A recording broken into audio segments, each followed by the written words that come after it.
cumprimentá-los com a paz do Senhor. Amém. Quem está feliz nessa noite, diga glória a Deus. Glória a Deus. Aleluia. Aproveitar que os irmãos estão de pé, abra a sua Bíblia comigo. Segundo livro das Crônicas, capítulo de número 29,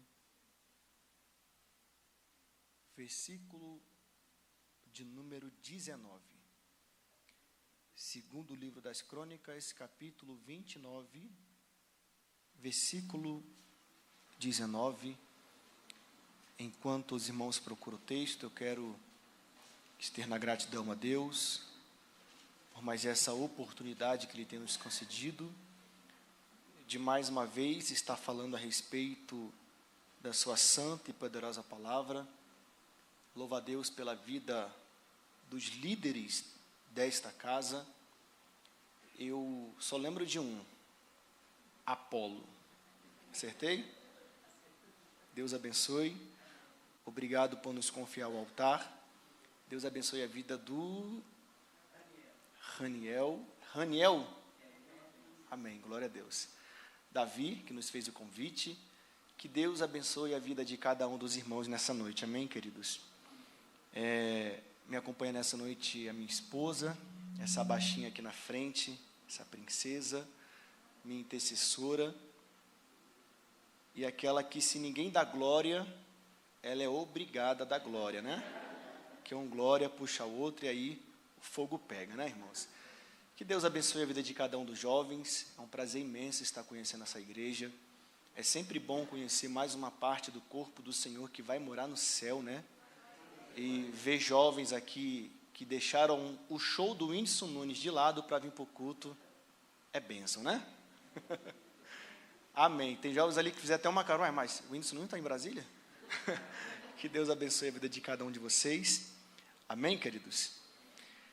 Segundo livro das Crônicas, capítulo 29, versículo 19, a versão King James diz assim: da mesma forma, todos os vasos que o rei Acais, durante o seu reinado, lançou fora na sua insensata transgressão, já preparamos e santificamos, e eis que estão diante do altar do Senhor. Amém? Amém. Quem crê nessa palavra? Fique à vontade para se assentar e me dê um pouquinho da sua atenção nessa noite. Amém? Cadê o tecladista aqui para fazer aquele fundo abençoado? Glória. Glória a Deus. Queridos, o capítulo 29 do segundo livro das Crônicas é um capítulo magnífico, é um capítulo extremamente poderoso. Até porque é no capítulo 29 que o autor de 2 Crônicas vai falar a respeito do 13º rei de Jerusalém, cujo nome Ezequias. Ezequias, ele é considerado por alguns estudiosos, por alguns teólogos, como o rei do avivamento. E o que eu acho interessante é que por muito tempo eu achava que avivamento era movimento. Eu achava que avivamento era pula-pula, roda-roda, quebra-cadeira, falar em línguas estranhas, mas, na verdade, o verdadeiro avivamento é mudança de vida, mudança de caráter, mudança de atitude e mudança de pensamento. E por que Ezequias ele é considerado o rei do avivamento? É porque quando ele começou a reinar sobre Jerusalém, a Bíblia diz que o cenário de Jerusalém se encontrava em um grande declínio espiritual, até porque o rei que o antecedeu, cujo nome é Acais, foi um rei extremamente perverso, um homem que adorava a deuses pagãos. Do capítulo 28, versículo 3, nós observamos que aquele homem foi tão perverso que ele entregou os seus próprios filhos a um deus chamado Moloque. E por conta disso, Deus levantou nações inimigas para oprimir aquele povo. E Deus levantou os sírios. E ali, em uma peleja, ele perdeu alguns soldados valorosos. Acais foi pedir ajuda aos assírios e entregou na mão de um rei chamado Tiglat-Pileser alguns vasos, alguns utensílios que eram extremamente valiosos de dentro do templo da casa do Senhor, na mão daquele homem. Porém, a Bíblia diz que, ao invés daquele homem lhe ajudar na guerra, o negócio foi indo de mal a pior. Os edomitas foram pelejar contra Acais e fizeram com que as portas do templo se fechassem, e o negócio foi indo de mal a pior. A Bíblia diz que logo depois da morte de Acais, Ezequias, o seu filho, começa a reinar. E diferente do pai, ele abriu as portas que se encontravam fechadas. Ele acendeu as lâmpadas do templo que se encontravam apagadas. Os incensos voltou a acender e os holocaustos voltou a montar para adorar o Deus de Israel. E é nisso aqui que eu quero ministrar nessa noite. Eu sei que o tema é vaso nas mãos do oleiro, e talvez alguém se perguntou, mas o que tem a ver a história desse homem com vaso? Calma que você vai entender no final dessa mensagem, amém? Posso pregar, irmãos? Glória a Deus. Então a mentalidade de Ezequias era uma mentalidade diferente da do pai. E isso já é algo que me chama a atenção. Porque Ezequias viveu no mesmo ambiente do pai. Almoçava do lado do pai, lanchava do lado do pai, jantava do lado do pai, porém não seguiu os passos do pai. De acordo com a psicanálise, Freud vai dizer que uma criança de 0 a 7 anos de idade e de 7 a 12 anos de idade, tudo que ela ouve, tudo que ela vê e tudo que ela sente, ela vai transmitir para a sua vida adulta. Eu concordo em partes com Freud. Por quê? Porque eu conheço pessoas que hoje vivem uma vida de promiscuidade, porque quando criança viu a mãe, viu o pai, viu alguém que ela conviveu, viver uma vida dissoluta, e quando cresceu, passou a ter essa vida dissoluta. E se porventura alguém tentar chamar atenção, o argumento é, mas quando eu era criança vocês me ensinaram isso, então não tem como você querer chamar a minha atenção. Primeiro você tem que ser exemplo, para depois chamar a minha atenção. Eu concordo em partes, por quê? Porque eu também conheço pessoas que viveu no ambiente de bebidas, de drogas, de festa, mas teve uma mentalidade transformada. Não deixou o ambiente corromper o seu caráter, mas o seu caráter mudou o ambiente. Eu sei que tem jovens aqui nessa noite que conheceu a Cristo primeiro que seus pais. E como Cristo foi evidente na vida desse jovem, o ambiente da sua casa foi carregada pela presença. O pai observou o filho e não quis mais ir para o bar. A mãe não quis mais agir de uma forma dissoluta.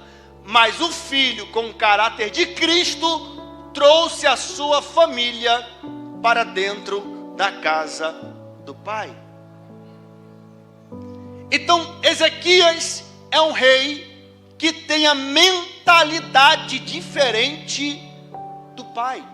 Poderia seguir os mesmos passos, porém, o coração dele não era um coração inclinado aos deuses pagãos, mas sim ao Deus que fez os céus, a terra e o mar, que manda no céu, manda na terra e manda debaixo da terra. A Bíblia diz que quando Ezequias começou a reinar, Ezequias, ele tinha 25 anos de idade. Quantos anos, igreja? A idade 25 é uma idade considerada jovem. E ele, sendo jovem, já tinha uma mentalidade de um líder nato, um líder espiritual. Existe alguém aí fora gritando que a nossa geração é uma geração que vai se perder no meio do percurso. Só que eu discordo dessas palavras diabólicas, porque ainda assim existem jovens compromissados com a palavra. O irmão aqui levantou a mão e eu vou repetir. Existem jovens compromissados com a palavra. Existem jovens que vivem uma vida de oração.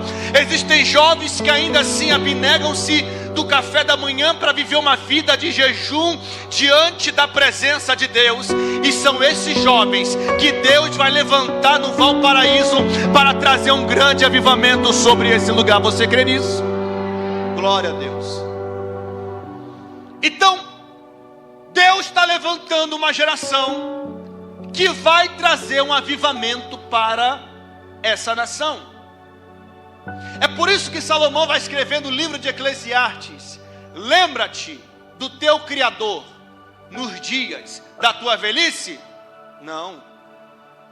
No dia da tua mocidade, antes que venha os maus dias e chegue um dia em que dirás: não tenho mais prazer na vida.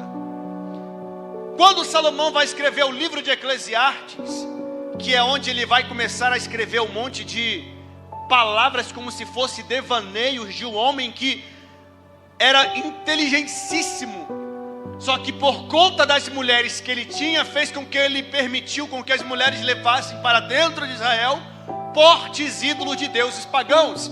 E depois que ele se converte de novo, depois de tanto tempo numa idade avançada, já sem vigor, ele vai dar um conselho para nós jovens: vaidade de vaidade, tudo é vaidade.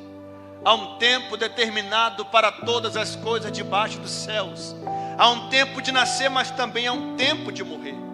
Lança o teu pão sobre as águas, porque depois de muitos dias acharás. Reparte com 7, reparte com 8, porque não saberás o mal que virá sobre a terra. E no capítulo 12, que é a conclusão do seu sermão, ele vai dizer: lembra-te, jovem, dos dias na tua mocidade, lembra do Senhor, para que não chegue os maus dias. Os maus dias na vida de Salomão aqui é a velhice, porque ele já não tinha mais o mesmo vigor de um jovem. Ele já não conseguia ficar apoiado como se fosse um jovem. Por quê? Porque a velhice vem para todo mundo. É como se ele dissesse assim: Rodrigo, enquanto você tiver um vigor de jovem, pule, grite, pregue. Por mais que alguém tente falar que jovem não tem compromisso, faça igual Paulo disse para Timóteo, que foi introduzido nessa noite: ninguém despreze a tua mocidade. Olha para esse jovem que está do teu lado aí, vê se ele é bonito, vê se está cheiroso, vê se está bem vestido, e fala assim para ele: o mundo não tem nada para te oferecer. Na verdade tem, fala. Só que o resultado disso é mortandade espiritual. É uma alegria falsa, diga. É uma felicidade falsa. Hoje você está alegre, quando você deita na sua cama, a tristeza toma conta de você. Mas nós, jovens cristãos, que somos taxados como crente quadrado, temos uma paz dentro de nós que o mundo não tem. Que o mundo muitas vezes pagaria tudo para ter essa paz e essa alegria que nós carregamos dentro de nós. Existe um filósofo chamado Fyodor Dostoiévski que diz: existe o vazio no coração do homem que é do tamanho de Deus. O vazio que muitos jovens lá fora tentam preencher com drogas e bebidas, somente Deus pode preencher. Somente Deus pode mudar o cenário daquele jovem. E isso aqui, de fato, é o verdadeiro avivamento. Mudança de vida, mudança de caráter e mudança de atitude. Então a primeira coisa que Ezequias fez quando começou a reinar sobre Jerusalém foi abrir as portas do templo que se encontravam fechadas. Segundo, acendeu as lâmpadas de dentro do templo. Terceiro, voltou a acender os incensos. Quarto e último, levantou altares para adorar ao Deus de Israel. Eu quero falar nessa noite sobre 4 pontos para um avivamento. Primeiro ponto, abrir as portas que se encontravam fechadas. Quando nós estudamos a Bíblia Sagrada, nós entendemos que a Bíblia ela é interpretada de 2 formas. A primeira, forma literal, e a segunda, forma alegórica. Quando nós paramos para ler o livro de Apocalipse, nós precisamos entender que quando João, na ilha de Patmos, vai falar a respeito de um dragão e de uma prostituta, ele não está sendo literal. É algo que precisa ser estudado, é algo que precisa ser interpretado. Dentro da Bíblia Sagrada também, existe aqui algumas, como é que eu posso dizer para você? Algumas representatividades. Por exemplo, quando a Bíblia fala sobre vinho, ela está falando sobre alegria, está representando alegria. Quando a Bíblia fala de água, a Bíblia está falando sobre Espírito Santo. Quando a Bíblia fala de vaso, a Bíblia está direcionando ao povo de Israel. Lembra de quando Deus levantou Jeremias para falar: Jeremias, levanta e desce até a casa do oleiro, que lá eu falarei contigo. Aquele vaso que o oleiro está trabalhando era o povo de Israel, e o oleiro era o próprio Deus trabalhando no vaso. Era uma roda em parte de cima e uma roda na parte de baixo. Todas as vezes que o oleiro queria fazer com que o vaso rodasse, ele fazia-se com o pé e conseguia fazer com que o vaso rodasse naquela roda que estava ali ao alcance das suas mãos. E dentro daquela argila, daquele barro que ele está trabalhando, ele começa a tirar algumas pedras, alguns fiapos de mato. Por quê? Porque o vaso precisa estar perfeito. O vaso precisa estar perfeito. Então ele tira o orgulho, ele tira a soberba, ele tira o disse-me-disse, ele tira a inveja, porque o vaso precisa estar perfeito.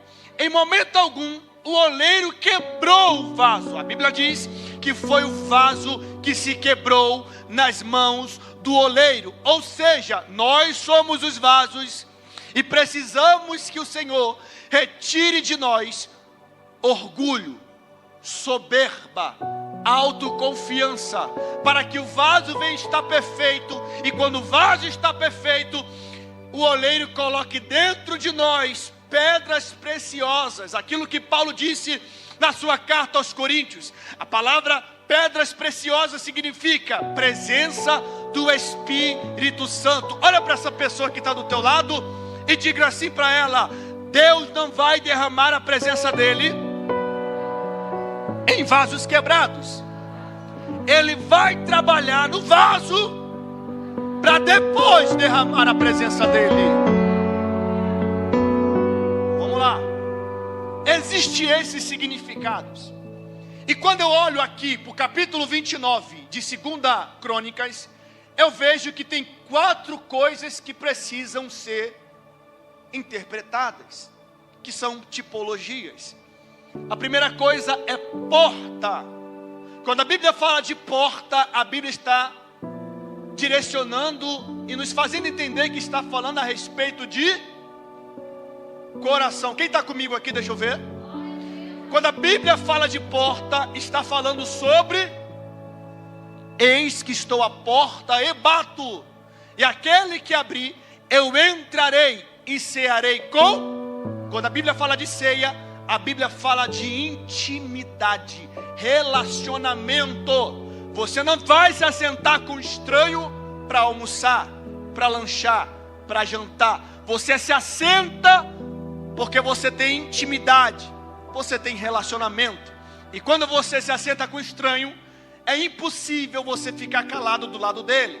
Se abre uma brecha, você começa a contar aquilo que já aconteceu na sua vida. E em questão de minutos, a pessoa já sabe a sua biografia toda. É assim ou não é? Então, porta significa... tá ligado, né? Porta significa... Primeiro ponto para um avivamento: coração aberto.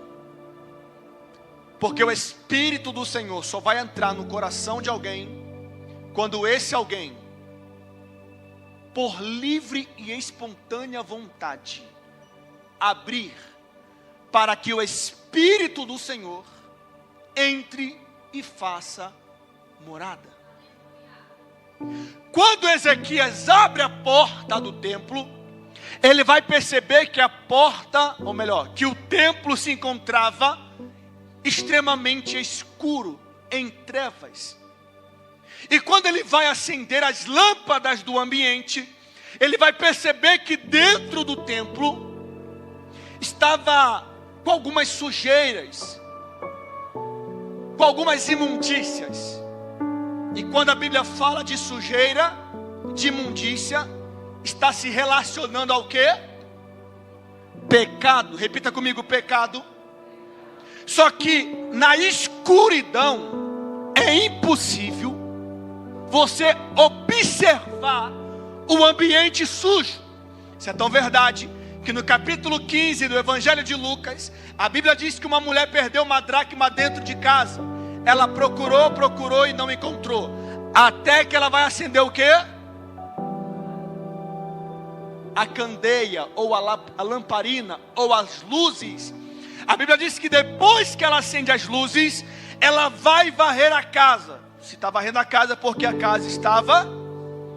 E quando ela termina de arrumar, ela encontra o quê? A dracma perdida que estava dentro de casa. Estava dentro de casa, mas o pecado estava o encobrindo. Só que luz na palavra do Senhor tem um significado. A luz tem o poder de quê? Iluminar o ambiente, de revelar tudo aquilo que está em oculto. Um exemplo: se desligar as luzes agora, vai ser impossível eu observar esses detalhes que estão aqui no chão. Vai ser impossível eu ver as ornamentações do templo. Por quê? Porque as trevas tiram a visibilidade do ser humano. Mas quando acende uma luz, a luz ilumina todo o ambiente, até as mínimas coisas que estão no cantinho da casa, no cantinho do templo, ao ponto de achar alguma coisa que está perdida. E quando a Bíblia fala de luz, a Bíblia está falando a respeito da lâmpada para os meus pés. É o quê? É o louvor? Não. É o corinho de fogo? Não.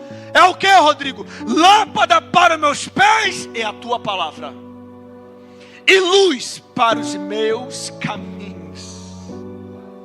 Não existe avivamento se não tiver, porque a palavra dá força para quem está fraco, a palavra dá ânimo para quem está desanimado, a palavra dá alegria para quem está triste, a palavra coloca de pé quem está caído. Hebreus capítulo 4, versículo 12. A palavra, ela é viva e eficaz, e mais penetrante do que uma espada aguda de 2 fios, que faz a divisão da alma e do espírito, de ossos e de medulas. É a palavra. Olha o que a Bíblia diz: como um jovem purifica o seu caminho, o seu coração, meditando na palavra. O salmista vai dizer: guardei a tua palavra no meu coração. Para quê? Para que eu não peque contra ti. Sabe qual é o problema hoje em dia? É que as pessoas não têm mais a Bíblia como prioridade. Perdem tempo lendo artigos que não te aproxima de Deus, e a palavra está pegando poeira em cima da estante no Salmo 91. É a palavra que dá ânimo, a palavra que dá vida, é a palavra que sacia a sua fome, sacia a sua sede. Se a nossa juventude mergulhasse mais na palavra, eu acredito que esses falsos profetas que estão tomando conta do nosso Brasil não estariam em cima de muitos altares.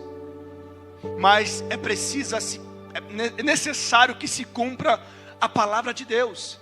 Paulo vai dizer para Timóteo: Timóteo, nos últimos dias vai aparecer falsos mestres, e um monte de gente vai acompanhar esses falsos mestres. Por quê? Porque estão pregando coisas que massageiam o seu ego, que são comichões para os seus ouvidos. É por isso que tem pessoas que preferem viver uma vida mais ou menos dentro da casa de Deus, do que viver uma vida compromissada com a palavra. Querem o evangelho que não confronta, mas o conforta. E evangelho não é conforto, evangelho é confronto.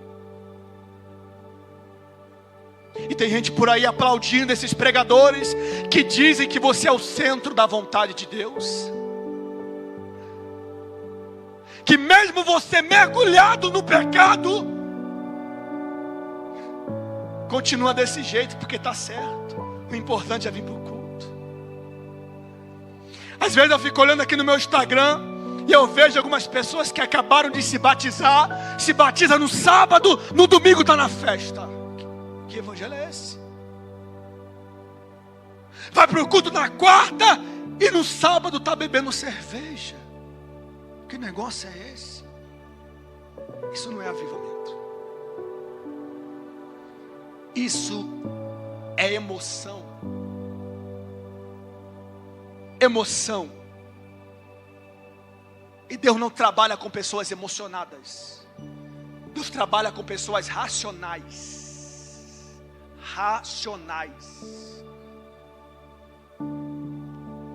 Que não é levado por qualquer vento de doutrina, mas mergulha na palavra de dia e de noite, como fez Josué. Olha a promessa que Jesus deixou para os seus discípulos: pode-se passar os céus, pode-se passar a terra, mas as minhas palavras não vão passar.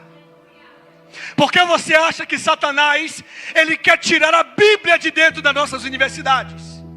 Porque ele sabe que isso aqui tem o poder de transformar a vida de alguém.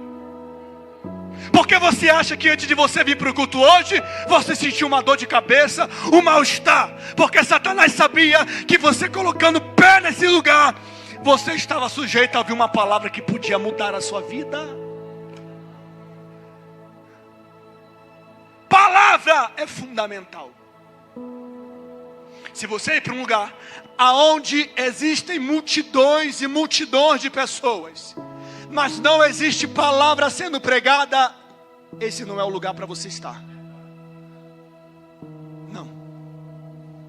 Porque pessoas que não têm alicerce são pessoas que qualquer vento lhe derruba.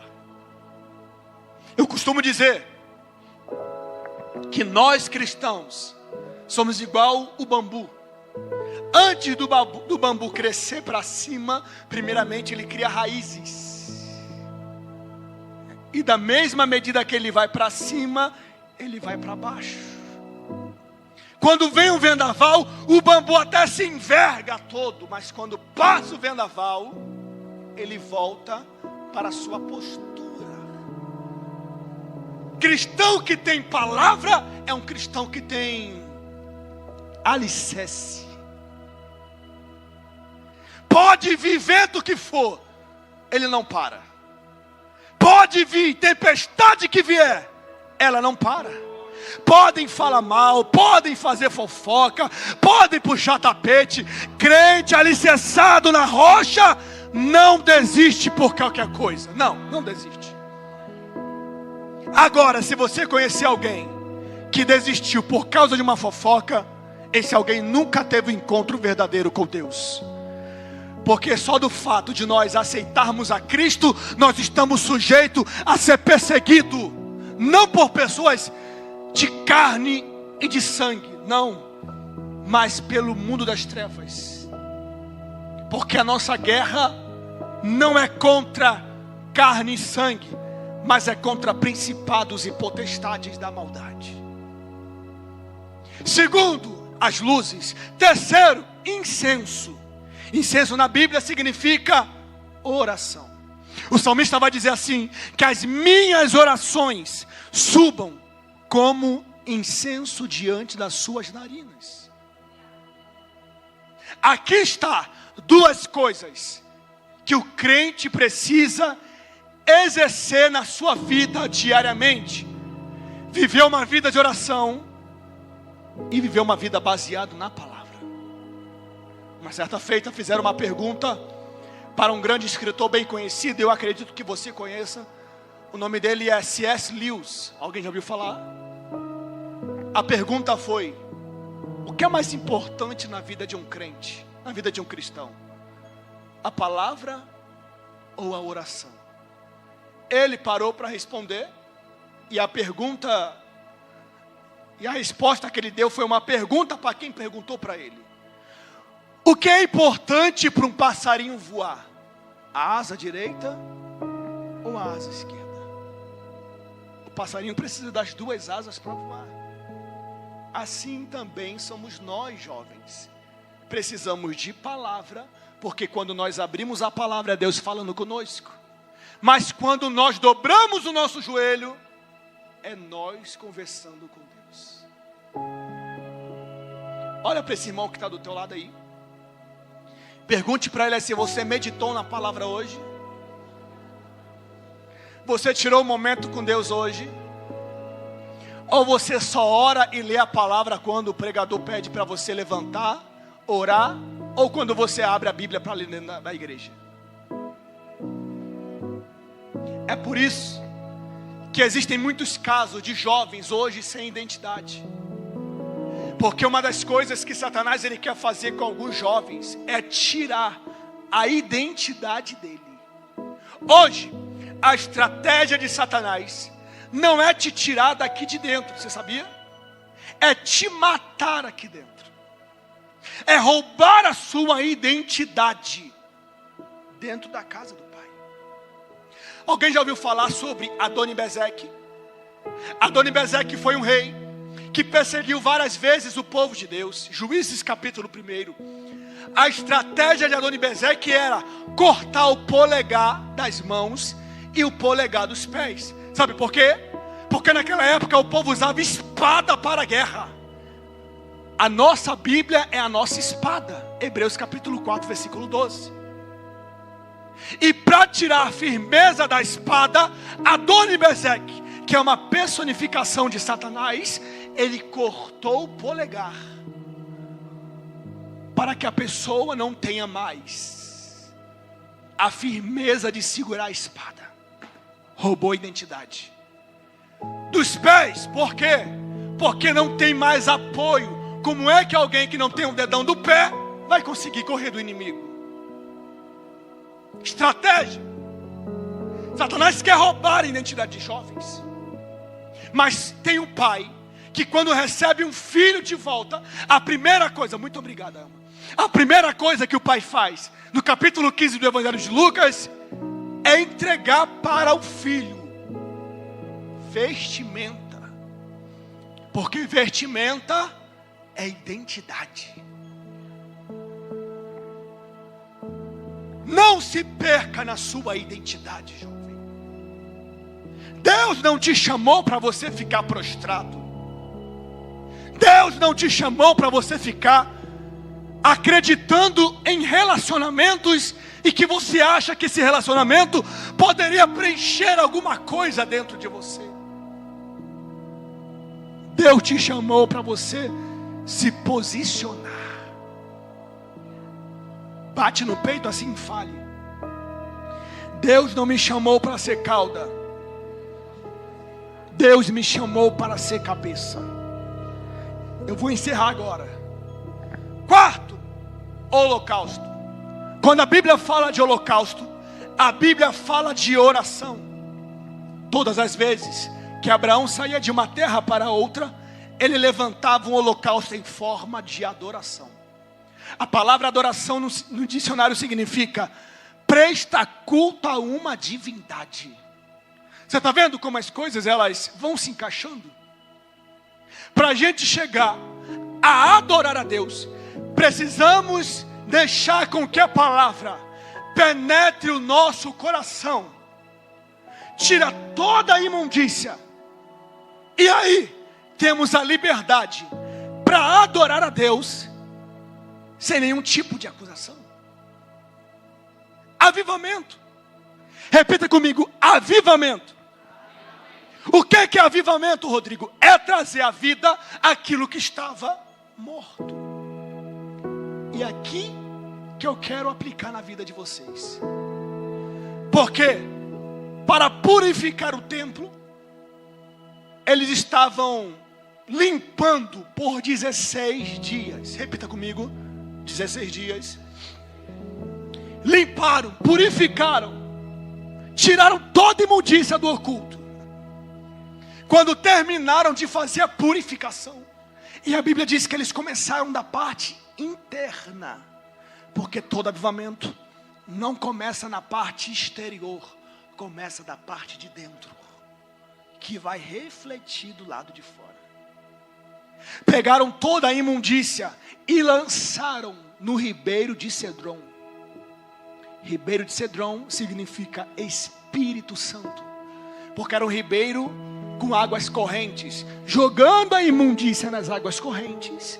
As águas correntes levavam fora, para longe, para que eles não pudessem voltar a praticar aquilo que um dia alguém praticou.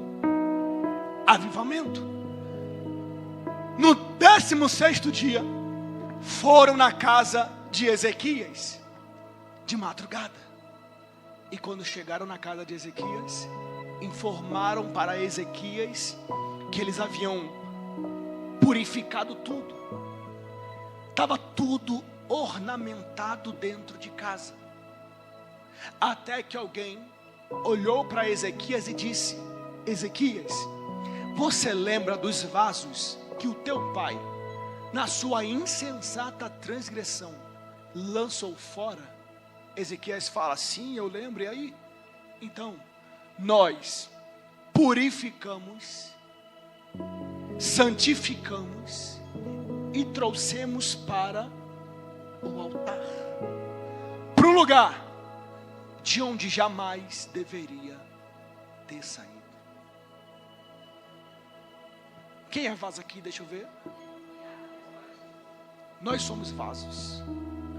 Eu sou vaso, você é vaso. E o nosso lugar é em cima do altar. Não podemos tirar os nossos pés daqui de cima, porque se nós sairmos daqui de cima, estamos sujeitos a ser mortos por Satanás. Primeiro, que existem 3 tipos de morte: espiritual, física e eterna.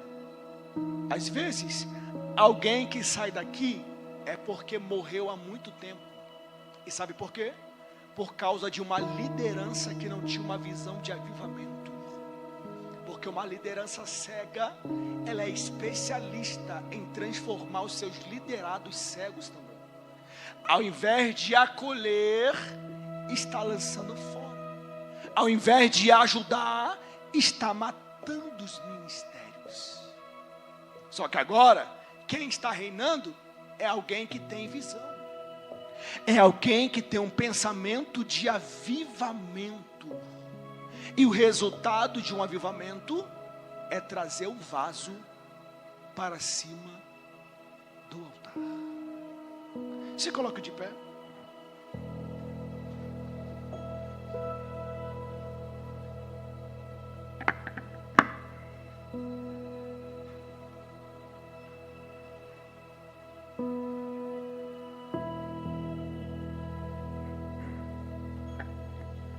Você é tão precioso para Deus, que mesmo você não tendo mais aquela conexão com Deus, Deus não permitiu Satanás tocar na sua vida. Você acredita nisso?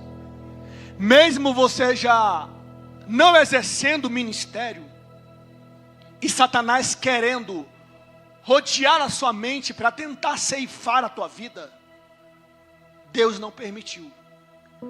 Porque quem é vaso não perde características.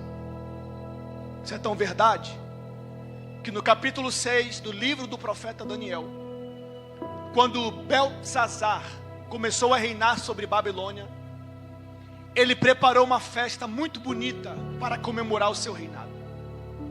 E a Bíblia diz que ele fez uma mesa posta para todos aqueles príncipes que estavam ali. Até que dentro de uma salinha, ele observou que tinha alguns utensílios, alguns vasos que não estavam tendo utilidades, e colocou em cima da mesa da festa. Enquanto eles estavam curtindo o batidão, apareceu uma mão misteriosa escrevendo Mene, Mene, Tekel, Parsim. Belsazar não conseguiu entender o que estava escrito ali. Chamou os mágicos, os adivinhos, os feiticeiros, chamou um monte de gente para tentar interpretar. Só que ninguém conseguia interpretar. Até que se lembraram de um velhinho chamado Daniel. Lá vem Daniel com aquela sua moletinha, andando meio lento, porque já estava velho. Alguém olha para ele e fala assim: Daniel, tu és o mesmo Daniel. Daniel fala: sim, eu posso estar velho, mas eu sou o mesmo Daniel do capítulo 1 que interpretou o sonho para o teu pai Nabucodonosor. Diga-me, o que é que tu queres? Então, Daniel, estava todo mundo aqui curtindo, bebendo, enfim. Apareceu uma mão e escreveu aquilo ali. E eu fiquei sabendo que tu tem um dom de revelar mistérios. Quando Daniel olhou, ele falou: rapaz, deu problema aqui. O que é que foi, Daniel? O que é que está dizendo ali? Rapaz, está dizendo que tu foi pesado na balança e tu foi encontrado em falta. Daniel resume: Belsazar, tu vai morrer. Como assim? O que é que eu fiz de tão ruim? Imagina o Daniel olhando para a mesa e falando: o que é aquilo ali? Ah, isso aqui são os vasos que estavam sem utilidade. Ninguém estava usando. Eu achei por bem pegar e colocar em cima da mesa. Daniel falou: eu entendi. É por isso que tu vai morrer. Por quê? Só porque eu toquei no vaso? Sim. Que por mais que não está tendo utilidade, não deixou de ser vaso. Entendeu? Vou simplificar. Não prega mais, não canta mais, não evangeliza mais, mas não perdeu a característica de vaso. Ai da quem tentar tocar em você. Deus mata. Você não perdeu as características de um vaso. Mas sabe o que Deus manda te dizer nessa noite? Não deixa ele te quebrar, porque quando o oleiro quebra o vaso, o negócio é dolorido. Mas antes disso, se quebre no altar do oleiro. E mediante isso, eu queria chamar você aqui na frente, que um dia exerceu o ministério, cantava, pregava, evangelizava, e que hoje não faz mais nada disso. Hoje é dia de você voltar para o lugar de onde você jamais deveria sair. Cadê a primeira pessoa para vir aqui no altar correndo? Eu vou te dar 1 minuto para vir aqui. 1 minuto. E eu tenho certeza que Deus falou com alguém nessa noite, porque a mensagem foi bem direcional. Eu estou rouco, mas eu acredito que você entendeu a mensagem. Alguém entendeu a mensagem? Então cadê você, vaso? Vaso que exercia ministério. que tinha um relacionamento de madrugada, que meditava na palavra de dia e de noite. Já veio o primeiro aqui. Subia monte, descia monte. E hoje, sabe aquelas pessoas que vai no trabalho só marcar ponto? Volta para casa do mesmo jeito, não sente mais a presença, não tem mais intimidade, não tem mais relacionamento. Deixou a pornografia tomar conta, deixou as coisas supérfluas tomar conta da vida dela, da vida dele. E Deus está dizendo: você é vaso. A tua vida não foi ceifada ainda porque você ainda tem promessa. E ai de quem tentar te matar. Eu mato primeiro. Tem duas pessoas que precisam vir aqui agora correndo. Urgente. Rápido.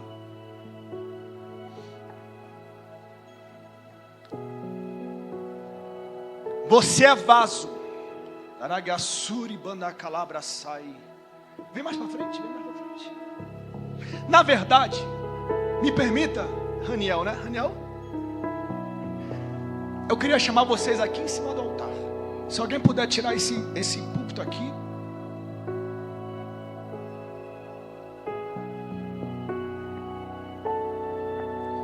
Porque vaso tem que estar em cima do altar. Vem, sobe aqui. Cima do altar. Você sabia que isso aqui é tremendo? As digitais do oleiro, Elma, fica no vaso.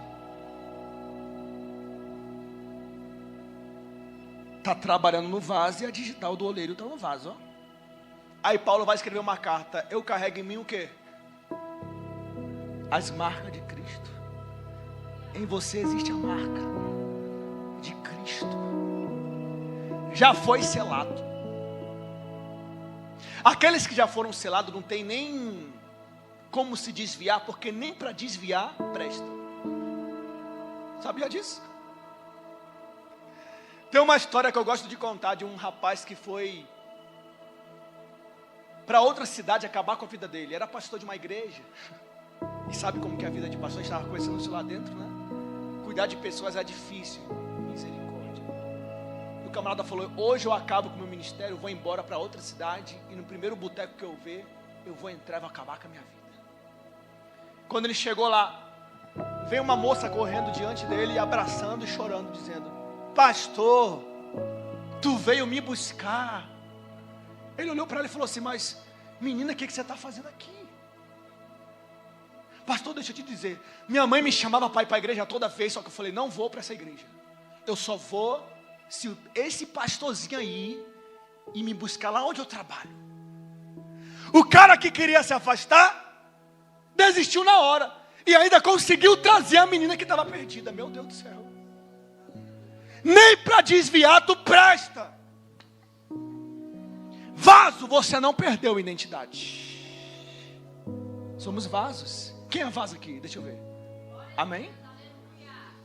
Somos vasos. Vasos na mão do oleiro. E hoje é a noite de Jesus derramar o Espírito dele. O Espírito de renovo sobre a vida de vocês. Se ajunte mais um pouquinho, pegue na mão. Eu sei que minha voz foi embora, misericórdia.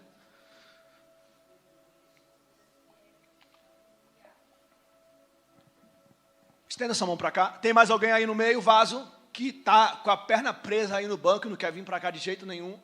Essa é a hora. Essa é a hora de Jesus começar a trabalhar, viu? É noite da gente sair daqui entendendo que temos identidade. A nossa identidade é ser vaso na mão do oleiro. Característica de vaso. Fala como vaso. Anda como vaso. E o mundo nem te suporta. Porque você é muito metódico. Estenda essa mão para cá. O tecladista, deixa Deus te usar aí no fundo. Cadê a cantora? Aquela moreninha cantou demais. Vem cá, varoa. Deixa Deus te usar. Rebeca, Glória. Rebeca e o Zac lá atrás, né? Aleluia. Estenda sua mão para cá. Aqui é o lugar de onde jamais deveríamos sair. Aqui é o lugar. É o altar do Senhor. Aqui é o lugar onde vivemos as maiores experiências com Deus. Sim, as maiores experiências. É aqui que nós somos tomados pela graça, pelo poder, pelo Espírito Santo. É aqui que nós vivemos a providência divina. É aqui. É no altar que nós somos sustentados pelo Espírito Santo de Deus. Por isso que Satanás, ele aponta todos os mísseis dele sobre a sua vida, sobre a vida de cada um aqui. Porque ele sabe que se você parar, a tua casa para, a tua família para. E somos sim sujeitos a parar por conta dos intempéries da vida. Se eu falar que é fácil, eu estou mentindo, é difícil. Minha esposa me conhece e sabe muito bem. Tem dias que eu pego o carro e vou para um monte da samambaia gritar, porque eu não aguento mais. E eu venho de lá pegando fogo, sabe? É luta, é prova, é inferno querendo parar a gente. Mas se eu parar, a minha casa para, todo mundo para. Então se eu parar, eu vou estar dizendo que meu Deus não é suficiente para mim. Sabe uma pessoa que quis esperar na Bíblia, que eu tenho como minha referência de profeta? Elias. Já ouviu falar de Elias? Já ouviu falar de Elias, profeta? Elias, aquele que orou, o fogo desceu do céu e observou o poder de Deus ali naquele holocausto. Só que o mesmo Elias que ora descendo, pedindo fogo do céu, é o mesmo que no capítulo 19, ele se assenta e fala assim: Deus, eu não sou melhor que meus pais, nada. Ele pede a morte. Aí você vai ver na Bíblia, não tem ele morrendo. Ele foi levado no redemoinho dos céus. Aí quando ele está sentado debaixo do zimbro, o anjo chega com pão e brasa e água. Aí eu parei para meditar naquilo ali e falei: não, tem alguma coisa nessa brasa. O que é brasa, irmão? Brasa é fogo.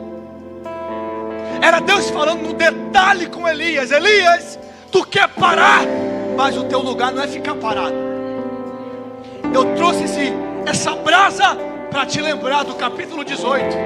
Teu ministério é de fogo. Sabe? É naquele momento que a gente fala assim: hoje eu desisto, hoje eu não quero nada com Deus. Aí chega alguém e fala assim: ô varão, eu sei que você é crente, sabe? Libera uma palavra sobre a minha vida. Aí o que você precisava ouvir, você prega. Aí você renova quem está ouvindo e você que está pregando. Porque Deus fala conosco nos detalhes. Somos vasos e não perdemos a nossa característica.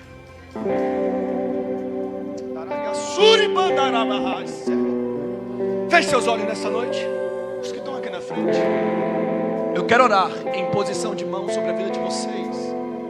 Porque a partir de hoje,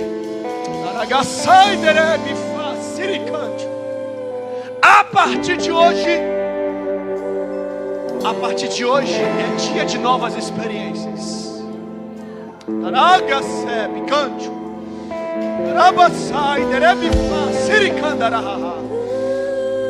Pai, eu estou de frente com vasos, e o Senhor me faz entender que tem vasos aqui que estão vazios, Pai, ou às vezes só com um pouquinho de azeite da Tua presença. E o Senhor marcou esse encontro para dizer: é tempo de voltar ativa, é tempo de pegar na espada e voltar para a guerra, é tempo de peleja, é tempo de marcha.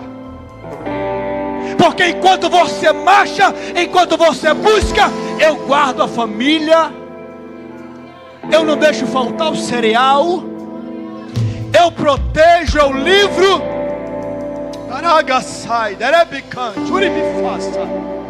Olha aí Jesus rasgando os céus e derramando sobre a cabeça de cada um de vocês um azeite novo, do alto da cabeça, Pai, a planta dos pés, começa a tocar de uma forma sobrenatural, Senhor.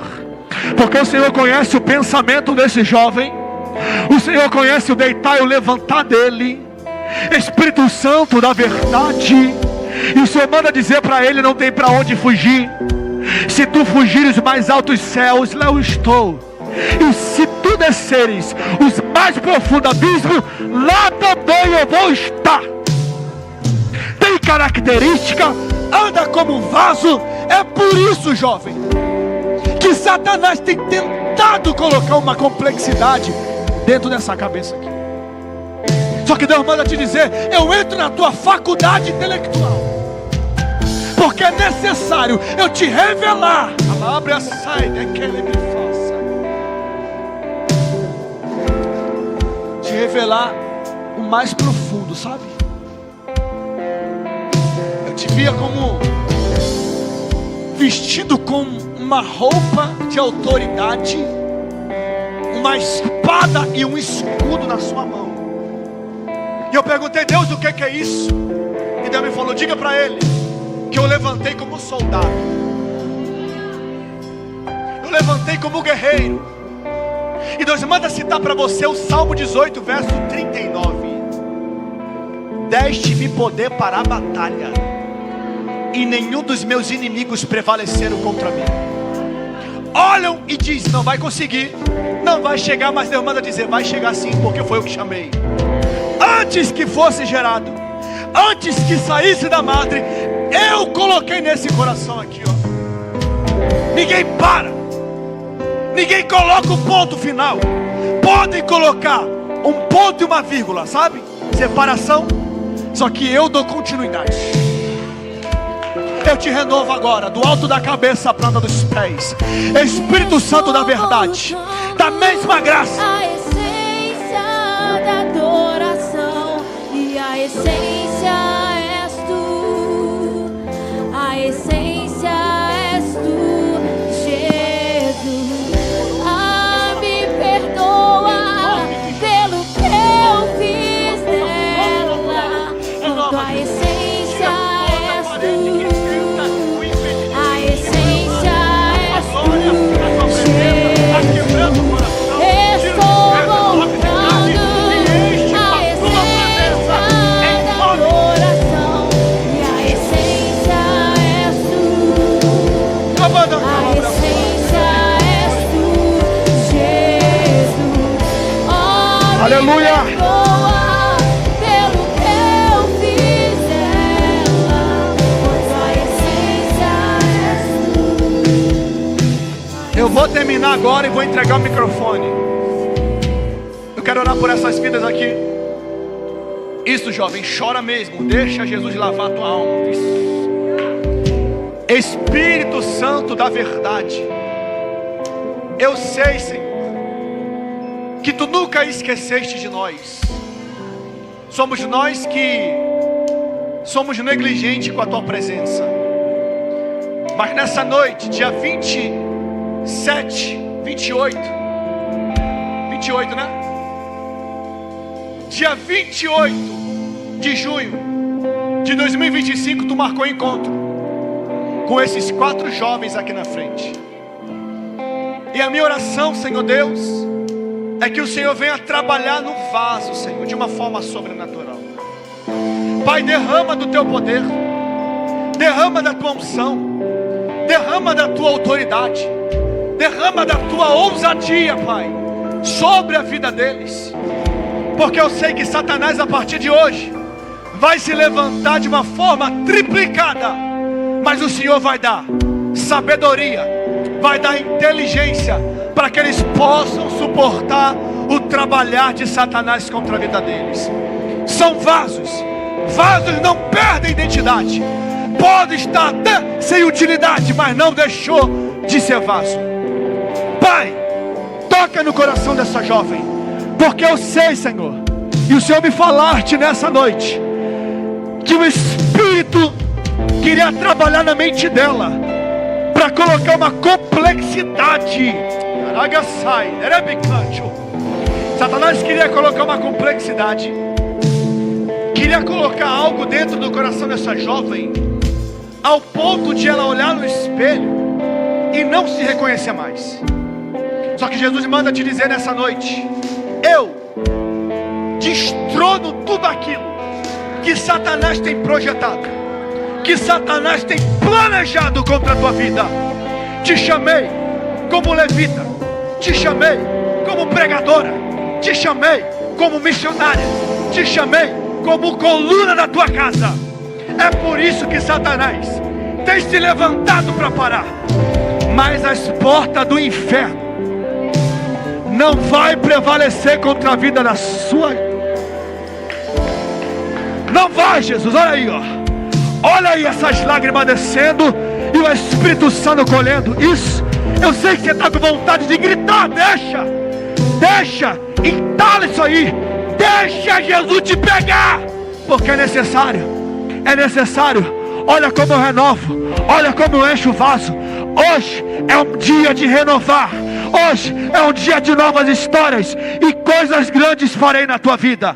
Quem te viu e quem te vê vai ver aonde eu vou colocar a planta dos teus pés, porque eu sou Deus que chama, porque eu sou Deus que escolho, porque eu sou Deus que levanto, e nada e nem ninguém podem bagunçar com essa mente, porque você é a menina dos meus olhos.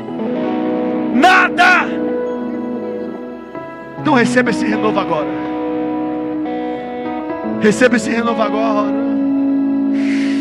Seja cheia, porque tu és vaso, mulher.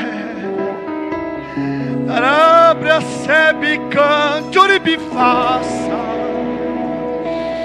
Arabada calabra sebe cante, uribi candarabahai. Olha aí como eu te envolvo com a minha glória. Olha como eu te envolvo. Alabra sebe cante, alabra da calabra sai. Seja cheia, isso. Seja cheia. Espírito Santo de Deus abençoa, guarda, protege, livra. Enche com o teu Espírito Santo. E se você crer nessa